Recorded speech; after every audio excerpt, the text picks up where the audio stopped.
it's Amy from Amy Jane's Creations, coming to you from the floor of my bedroom. And I've got some water here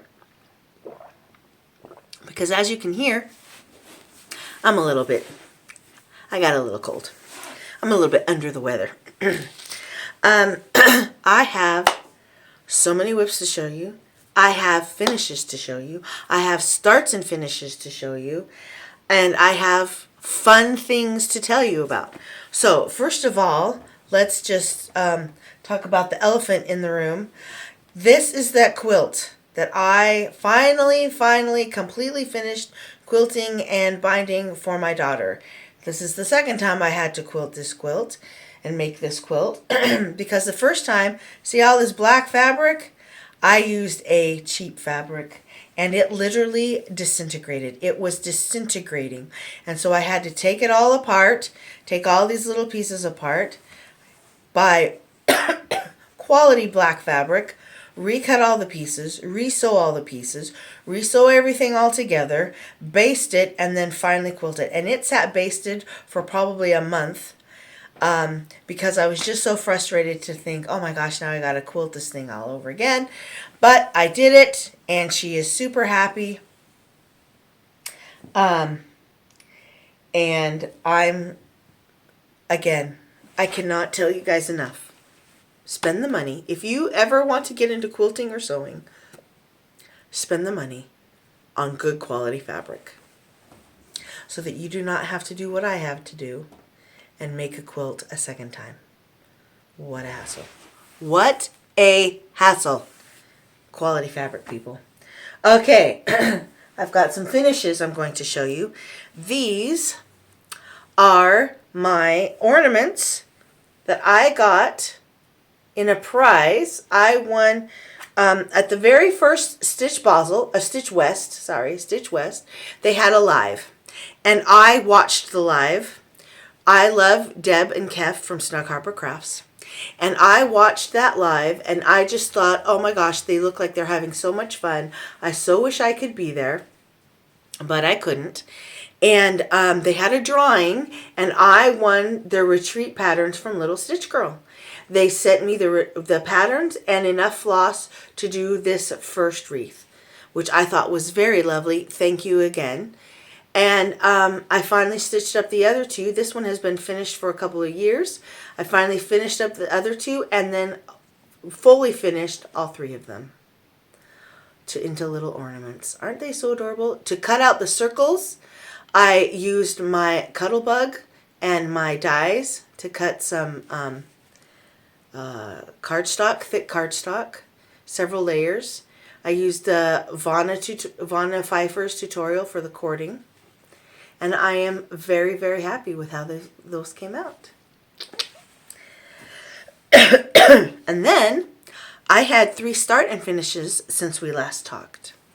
I wanted some more little Valentine's pillows. I have a few and I wanted a few more. So I started, and they were so tiny that I was able to finish all 3 of them. And then I fully finished all 3 of them. Now, this one I know is from Hands On Design. These were all freebies. And I know I always tell you I'm going to put it down. But I did save the paper for these 2 designers, and I will put that in the description box below. Because they're so freaking cute. Now, I did make a one change. I added little mini pearls that were left over from my Mill Hill kits to make the love and stand out a little more. But the design is just super cute. Super, super cute. And buttons from my stash that I added. And now I have 3 more. Oh yeah, I crocheted this flower, and that's another button from my stash. This trim was all from my stash. I have so much stuff, guys, and I'm really trying hard to just use what I have rather than buying more. So now I have those 3 start and finishes. Where did I start these, you say? Did I start these at home? No, I did not. I started those on a lovely, lovely cross-stitch weekend with 3 of the most awesome women in the whole world. Floss Chronicles, Claire, Shauna, and shoot, I don't know Shauna's Instagram. I think it might just be Shauna. And Ina, Stitchy Ina on Instagram. We rented an Airbnb. Ina found it. Perfect location. Right outside Stein am Rhein. Gorgeous, brand new, a fully decked out Airbnb. And we spent Friday, Saturday, and Sunday cross-stitching and chatting. And my kids were like, you talked the whole time? You didn't ever like watch a movie or something? And I said, no, we didn't. We stayed up till 11 midnight talking. And some of them got up even earlier. I got up around 8:39ish and started cross-stitching and chatting again. It was the most perfect weekend. I hope we can do it again soon. It was absolutely lovely. These women fill a hole in my heart I didn't even know was there. We come from all different backgrounds and family circumstances and life experiences, and yet we're all freaking awesome, and we all just get along and understand each other, and it was absolutely beautiful. So I feel very, very blessed to have those women in my life. And I'm glad that I worked on Valentine's love-themed cross stitches while I was with them, because it was a weekend full of love and awesomeness. We gave each other all little gifts, and we ate girl dinner almost every night except for one night when Claire made bomb homemade mac and cheese. And they brought a whole bunch, she and Shauna brought a whole bunch of American snacks from the base. Oh my gosh, the chips and salsa. We just ate snacks. We did have a good breakfast. Every morning we had a nice breakfast with freshly bought rolls from the bakery next door and meat and cheese and eggs. But the rest of the day it was like, I'm feeling kind of hungry. All right, let's snack on some vegetables. Let's snack on some chips. Let's peel some fruit. It was so good, you guys. It was so good. Okay. And I worked on several projects and got a lot of progress on them. One of them is my Celtic Christmas lady from Lavender and Lace. Now, the last time you saw this, I had the most awesomest straight line you've ever seen in your life. And it's true. I mean, I don't want to make anybody feel bad, but it was a freaking awesome line. Well, look at it now. Look at it now. Oh my gosh, I'm practically done. But that outside border's all done, and I even got started on the very bottom hem of her dress. So that is exactly as big as it's going to be. So thank goodness I did not cut the fabric, because there we go. It's all fitting on that fabric. This is going to be so awesome. I love the colors. I love it on this gold fabric.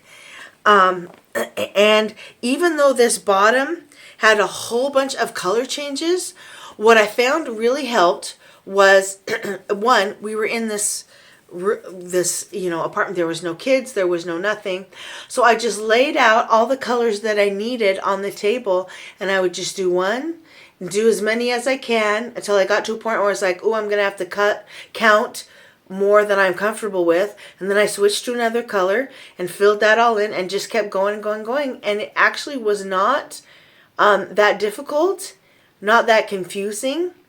And I think that's going to be my plan of action going forward, is I'm going to work on this at a time when I can just lay out those colors and just work up till it gets all done. But yeah, that was the second thing that I worked on that weekend.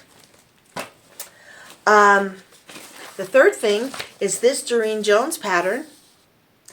Now, of course, I'm going to change that to say Amy's cross stitch stash.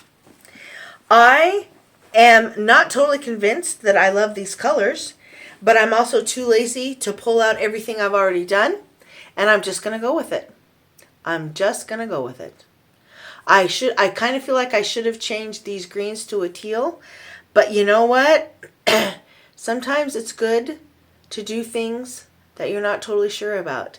And I think the more I look at it, the more it's growing on me. And I love the purple all around the outside. And this is on a 32 count opalescent from Zweigart. And so it's not difficult to do an even weave. It's not difficult to see the threads or to count or anything like that. So it's one that I can work on while we're watching TV. But yeah, so that is my third whip from that lovely, amazing, awesome weekend. I also brought then,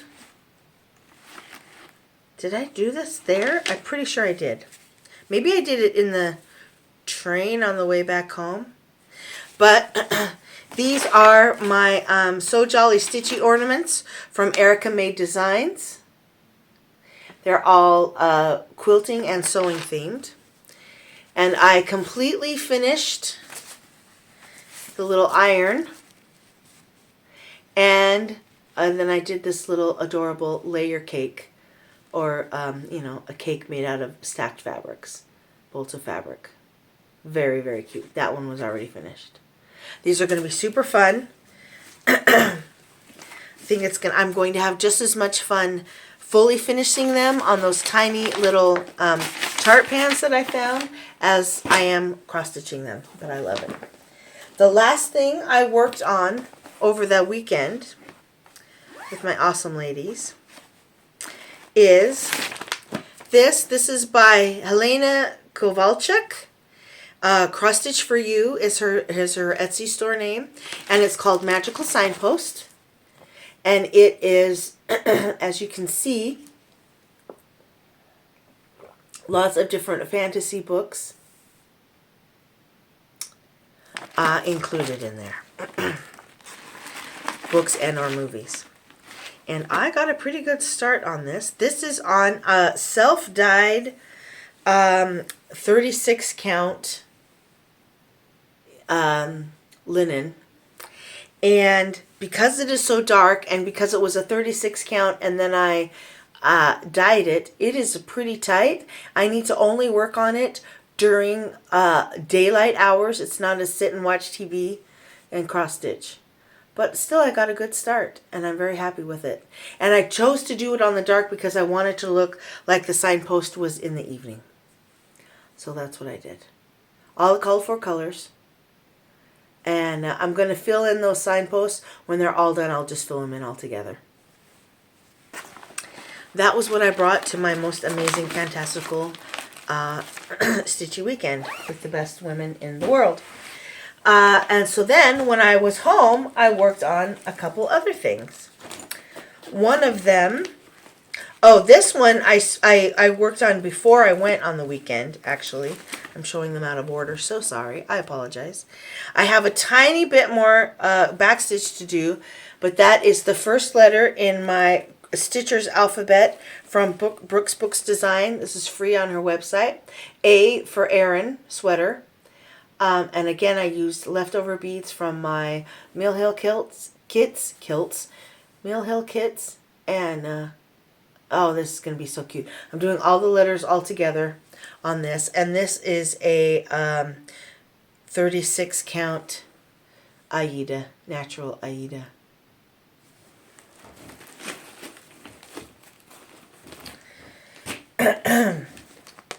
All right, so then when I got back home, all these bags, by the way, that I'm using today, they are all sewn by me. And some of those bags that I showed you in my last Flosstube, they were the presents I brought for my ladies, my awesome ladies.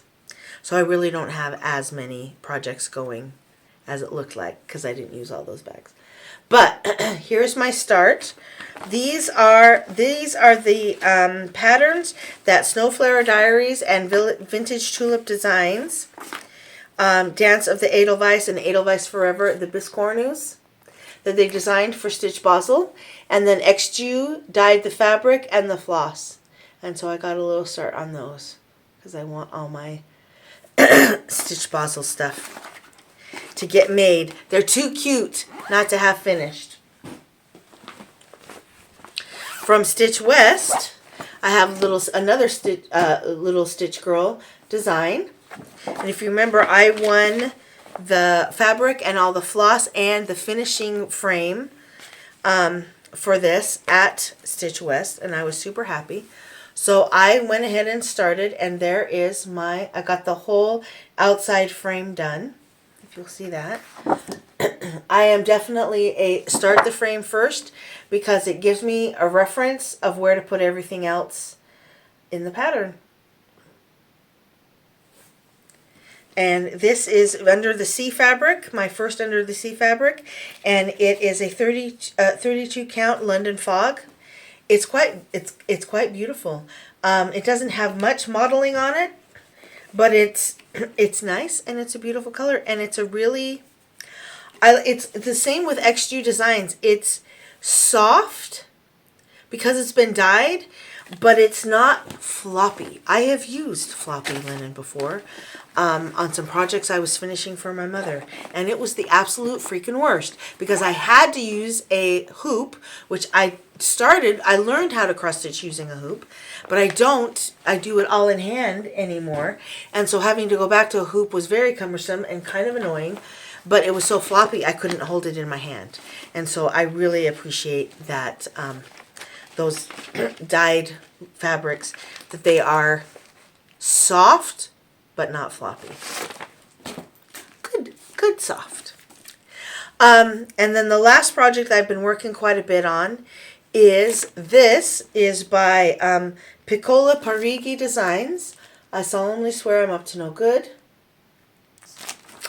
The plan is to add a little bit of metallic floss in some places, but for now this is just all the called for colors, and I got a pretty good start on this. This is a 28 count, and so it's very easy as well to do in the evening when I'm watching TV with my husband.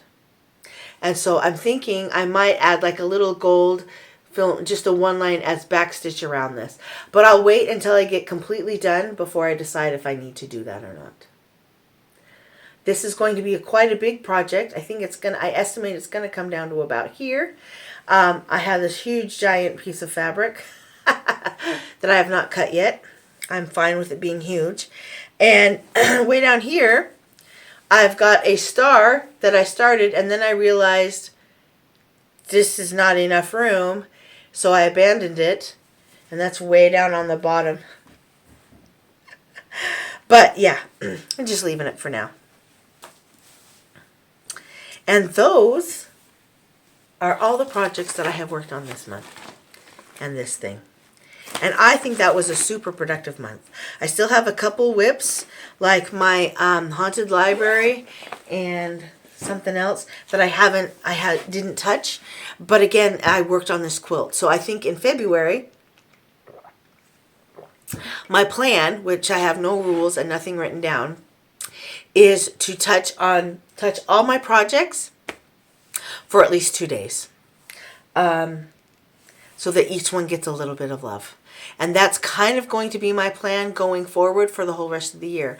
I don't have a rush to get any of these finished at a certain time. However, I would like to have most of them finished by the end of this year, if possible. But I'm not going to cry and be super upset if that doesn't happen.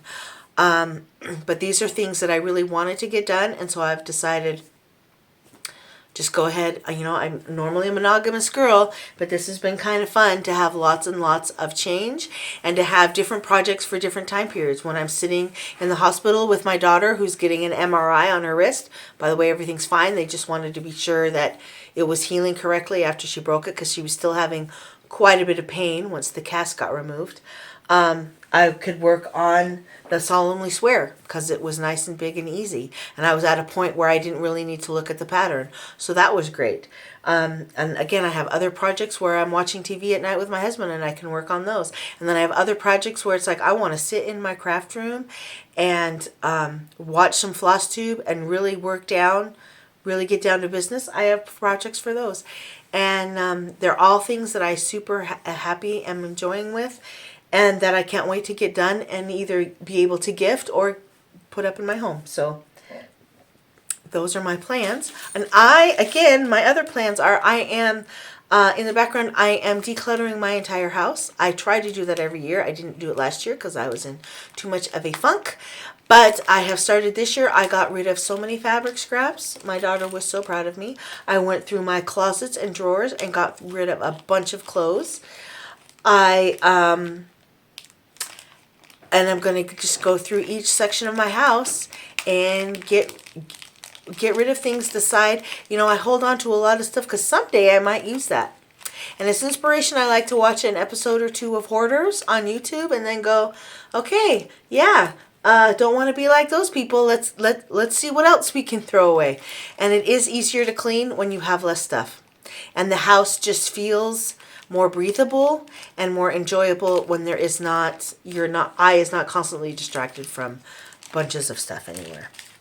So I'm trying to use what I have, lessen what I have, and not buy more. Or if I do buy more, that causes me to be very, not just grab, but just buy something that I know for a specific purpose and that I'm actually going to use. And this is one of those. This is the embellishment pack for the Book of Shadows. I bought the embellishment pack from Lady Ravanga on Etsy, and I know Leah in person. She's awesome sauce. And I have plans, once all these projects are finished, I want to do the Book of Shadows. I just saw so many people working on that, and it's so freaking adorable. And I love that it's finished as a 3D item. So it's not something I have to frame or a pillow. It's something different, and I can't wait. So that is the one little thing that I bought, and that's it for me. Personally, we are doing great. I have got a cold. My husband's got a cold. Couldn't sleep last night till 3 in the morning because my ear hurt. My ear was aching and my throat was so sore, even though I was absolutely exhausted. But I did finally fall asleep and slept till noon. But otherwise we're all healthy.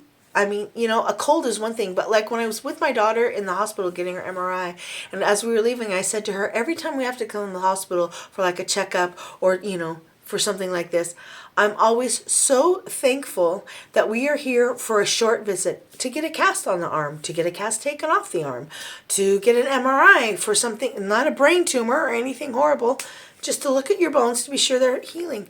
That I'm not coming, excuse me, to visit a child who's deathly ill.